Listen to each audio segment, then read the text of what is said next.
J'appelle à présent Madame le bâtonnier Caroline Lavessière et Monsieur le vice-bâtonnier Jérôme Delas pour leur discours de rentrée solennelle, suivi du discours de Monsieur François Molins, ancien procureur général près la Cour de cassation.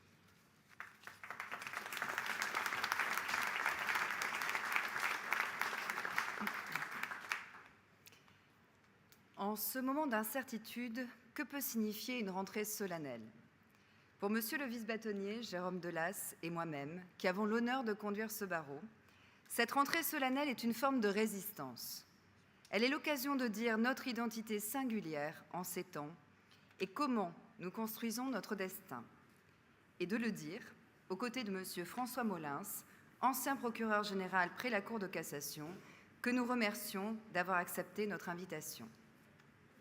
Cette rentrée est l'opportunité de dessiner, sans repli sur soi, ni oubli de ce que nous sommes, une trajectoire à la mesure des 562 ans du barreau de Bordeaux.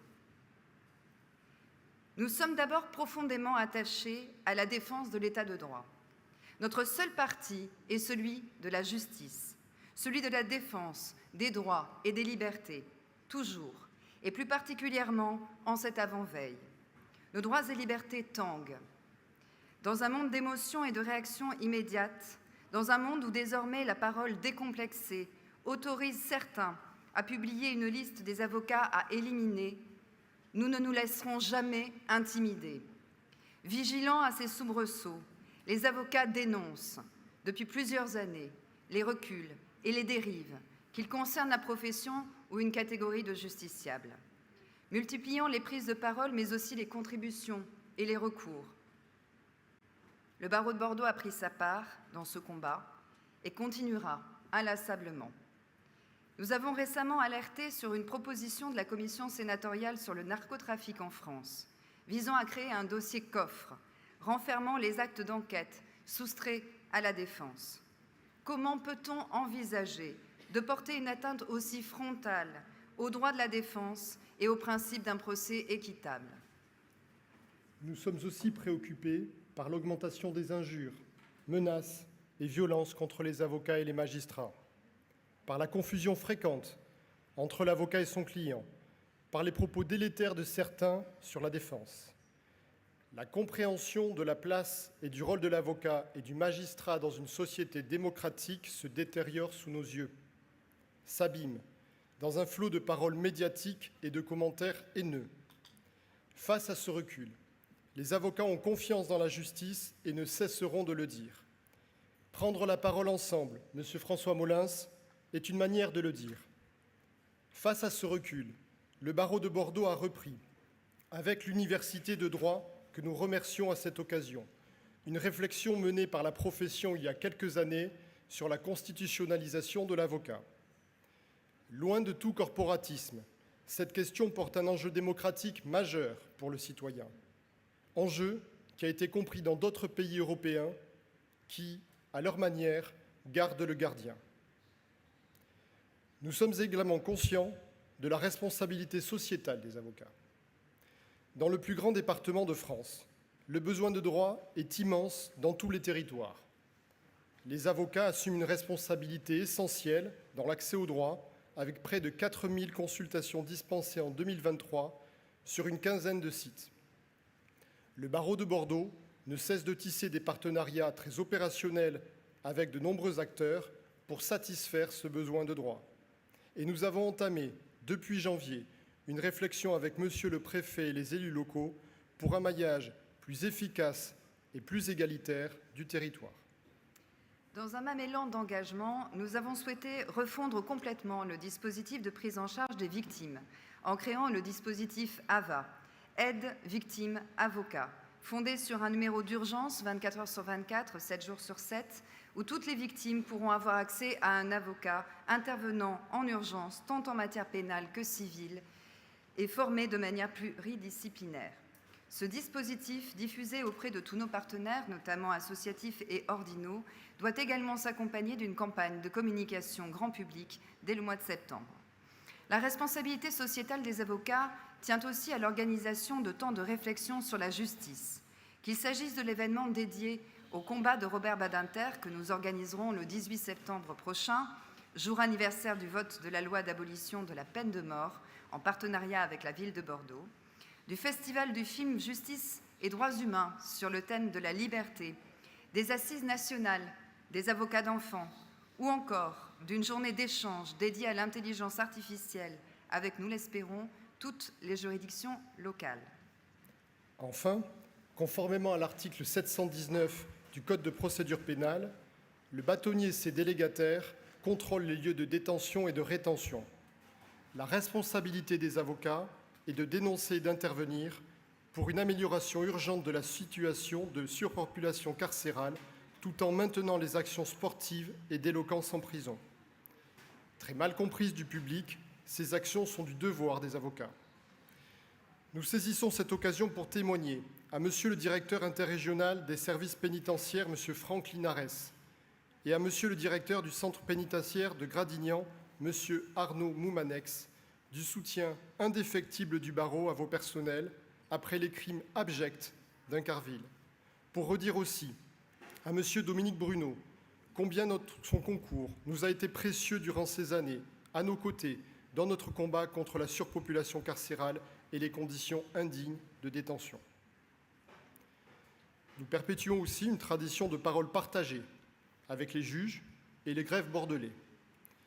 Une des singularités du barreau de Bordeaux est d'entretenir un dialogue franc et loyal, disons-le, constructif, avec les juges, avec les greffes. Dans une relation générale dégradée, détériorée par l'épuisement des acteurs et les contraintes budgétaires et bâtimentaires, nous partageons, au plan local, un dialogue ininterrompu, dans le respect de nos identités distinctes et complémentaires, au service d'une ambition commune, la justice. Nous cherchons des solutions à des problèmes matériels, humains et numériques. Tentons de comprendre nos contraintes respectives et nos défis. Nous connaissons ensemble la montée de la violence contre les magistrats et les avocats. Nous prenons part aussi à votre peine.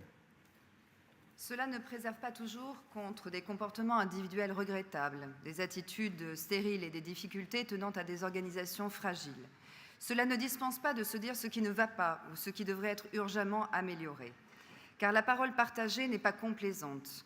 Elle est attentive à l'autre et place le justiciable au cœur de nos préoccupations, conscient que seul un langage insuffisant oppose les hommes. Monsieur le procureur général, Monsieur Pierre-Yves Couillot, dans quelques mois, vous quitterez vos fonctions comme votre prédécesseur en 2021, Monsieur Vincent Lesclou, qui nous a fait l'honneur de sa présence. Alors, il est toujours suspect pour des bâtonniers et vice-bâtonniers de saluer le travail accompli en commun avec des procureurs généraux. Et pire, nous en avons invité un à s'exprimer à nos côtés ce soir. Pourtant, ce travail est au cœur des relations entre les avocats et les magistrats. Nous pouvons témoigner de votre infatigable volonté, à tous deux, de comprendre, sans posture, et dans un dialogue constant au bénéfice exclusif du justiciable. Nous ne nous laisserons pas séparer par l'incompréhension, le nombre, la fatigue ou la machine. Nous gardons également vivante nos traditions, celle de la conférence du stage, mon pays, qui célèbre cette année ses 200 ans. En 1824, 13 avocats stagiaires ont adressé aux bâtonniers une lettre le priant d'établir des conférences du stage, contribuant à rattacher le jeune barreau à l'ancien et à le rendre plus propre à en perpétuer les vertus, comme à en conserver la gloire. Louis Brochon et son Conseil de l'Ordre font droit à leur demande le 9 décembre 1824. Et depuis, chaque semaine, comme un rendez-vous fidèle, les jeunes avocats soutiennent, avec audace, leurs convictions auprès des anciens secrétaires et de leurs bâtonniers et vice-bâtonniers, comme l'ont fait des générations avant eux, qui comptaient Ludovic Trarieux, qui créera, en pleine affaire Dreyfus, la Ligue française pour la défense des droits de l'homme et du citoyen, ou Manon Cormier, première femme secrétaire de la Conférence en France, résistante et martyr de la déportation. Car la Conférence n'est pas un simple concours d'éloquence, même si, en ce domaine, les secrétaires bordelais remportent tous les succès en France et à l'étranger. Elle perpétue surtout la confraternité et une certaine idée de l'esprit au palais. Elle est en charge des commissions d'office en matière criminelle et transmet aux plus jeunes la responsabilité de la défense. Elle porte désormais partout dans la cité et jusqu'en prison, la puissance extraordinaire des mots. Ce sont aussi les traditions de la Saint-Yves et de l'hommage à nos confrères morts pour la France que nous avons souhaité raviver. Moment de partage et de célébration des valeurs qui nous sont chères, d'engagement, de courage et d'altruisme. Car dire les destins tragiques de William Felsenhart, Pierre Pardès, Henri Redel, Manon Cormier et Félix Jacquemet, c'est rappeler l'impérieuse nécessité de la lutte contre l'antisémitisme, du combat contre le repli et l'ignorance. C'est enfin la tradition d'engagement du barreau de Bordeaux avec la création, il y a quelques semaines, du fonds de dotation du barreau pour porter des projets solidaires et une parole toujours engagée pour celles et ceux qui n'ont plus, ou pas assez, qu'ils soient d'ici ou d'ailleurs, qu'ils soient avocats ou pas, en Turquie, en Iran, en Afghanistan. C'est dernièrement s'indigner de la prise d'assaut en direct de la Maison des avocats de Tunis et des arrestations violentes de plusieurs confrères qui usaient seulement de la liberté d'expression. À défaut de maîtriser notre destin, nous nous employons à le construire en nous saisissant des enjeux. La justice se transforme. Le mouvement de déjudiciarisation est en marche. Le barreau de Bordeaux s'est emparé des modes amiables de résolution des différends. Il participe de la création d'un cadre pacifié et sécure auquel aspirent les justiciables. Ils doivent être un enrichissement de la réponse judiciaire sans s'y substituer. Construire demain, c'est aussi s'approprier les contentieux émergents, notamment sur le devoir de vigilance et la responsabilité écologique. Ces contentieux nous permettent de répondre à la demande de droit, mettant en valeur notre savoir-faire, notre technicité. Ils contribuent à bâtir un barreau performant, tout autant qu'à favoriser l'attractivité de nos territoires. Comment ne pas y être attentif, alors que notre région, la Nouvelle-Aquitaine, concentre une part importante et représentative des écosystèmes, que notre région est couverte à 34% de forêts, ce qui en fait la région la plus boisée, qu'elle possède une façade maritime de plus de 700 km, en même temps qu'elle est le lieu du plus grand gisement d'hydrogène au monde. Et au-delà, notre pratique juridique doit être repensée, en ce que certains de nos comportements ont une empreinte environnementale que nous ne pouvons plus ignorer.